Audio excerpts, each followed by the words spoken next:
जीवन में एक बार ऐसा दौर आया जब मैं बैंकरप्ट हो गया, दिवालिया हो गया। मेरी बनाई हुई कंपनी घाटे में चली गई, करोड़ों का कर्जा चढ़ गया, मेरा व्यक्तिगत बैंक बैलेंस जीरो यानी शून्य हो गया। कमाई के सब जरिए बंद थे और सरकार की तरफ से घर पर कुर्की के छापे लग गए। ये बात धीरूभाई को पता चली। बिना किसी से पूछे या जाने उन्होंने अपने छोटे बेटे और मेरे मित्र अनिल से कहा, इसका बुरा वक्त है, इसे कुछ पैसे दे दो। अनिल ने मुझे आकर ये बताया, दिलो सजो जितना वो देना चाह रहे थे उससे मेरी सारी दुविधा और परेशानियां खत्म हो जाती। उनकी उदारता पर मैं भावुक हुआ, लेकिन मुझे लगा कि मैं उनकी उदारता को स्वीकार न कर पाऊंगा। ईश्वर की कृपा रही और कुछ संकट के दिनों के बाद समा बदला, काम मिलना शुरू हुआ और धीरे धीरे मैं अपने सारे कर्जे उतार पाया। साल था 1978। अमिताभ बच्चन तब एक उभरते हुए सुपरस्टार थे। जंजीर, दीवार और शोले जैसी फिल्में उन्हें बॉलीवुड का शहंशाह बना चुकी थीं। लेकिन उस वक्त एक ऐसा हादसा हुआ जिसने उनके ऊपर एक ऐसा दाग लगाने की कोशिश की जो उनके करियर को बर्बाद कर सकता था। कहानी शुरू होती है एक बैंक से, यूनाइटेड कॉमर्शियल बैंक। उस बैंक ने एक कंपनी को लोन दिया था और वो कंपनी थी ABCL यानी अमिताभ बच्चन कॉरपोरेशन लिमिटेड। ये कंपनी अमिताभ बच्चन ने 90 के दशक में शुरू की थी। सोच थी कि एक्टिंग से हटकर एक नया बिजनेस बनाया जाए जो प्रोडक्शन, इवेंट मैनेजमेंट और एंटरटेनमेंट से जुड़ा हो। शुरुआत में सब कुछ शानदार रहा। मिस वर्ल्ड 1996 का आयोजन किया गया। कंपनी ने कई फिल्में भी प्रोड्यूस की, लेकिन धीरे धीरे जब कंपनी घाटे में जाने लगी, बैंक से जो लोन लिया गया था उसकी EMI देना मुश्किल हो गया।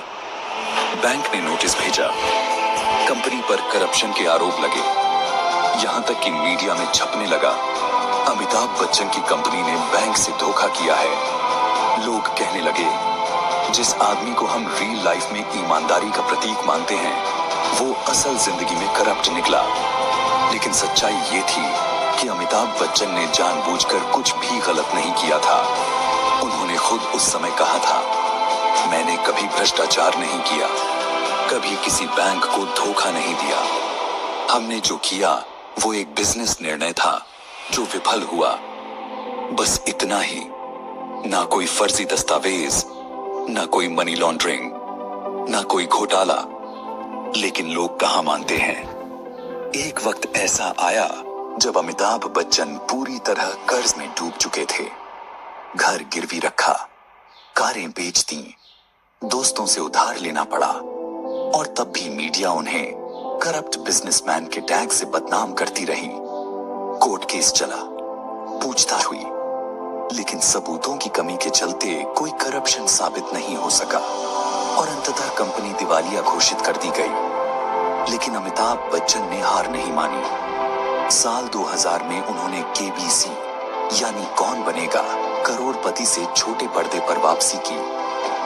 ये शो सिर्फ एक शो नहीं था, ये उनकी जिंदगी का पुनर्जन्म था। इस शो से उन्हें दो चीजें मिली, पैसा और सम्मान। उन्होंने हर एक कर्ज चुकाया, हर EMI क्लियर की, हर वादा निभाया और जो नाम मिटने की कगार पर था वो फिर से चमकने लगा। और आज वो इंसान फिर से महान बन चुका है। आज अमिताभ बच्चन जी के पास 1500 से अधिक करोड़ से ज्यादा की संपत्ति है। ये ऐसी कहानी है जो हमें ये सिखाती है, कभी कभी जिंदगी आपको ऐसे मोड़ पर लाकर खड़ा कर देती है जहां आप सब कुछ हार चुके होते हो। लोग उंगली उठाते हैं, नाम खराब करते हैं, लेकिन अगर आपने गलत नहीं किया तो सच सामने आकर रहता है।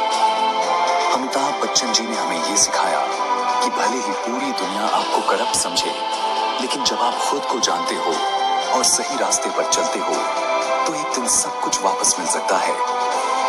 आज ABCL की असफलता की बात कोई नहीं करता, लोग सिर्फ यही देखते हैं कि अमिताभ बच्चन आज कौन है, लेकिन उनके पीछे की वो संघर्ष की कहानी, बैंक के केस, कर्ज का बोझ, बदनामी का दर्द, वो उन्हें अंदर से और मजबूत बना गया।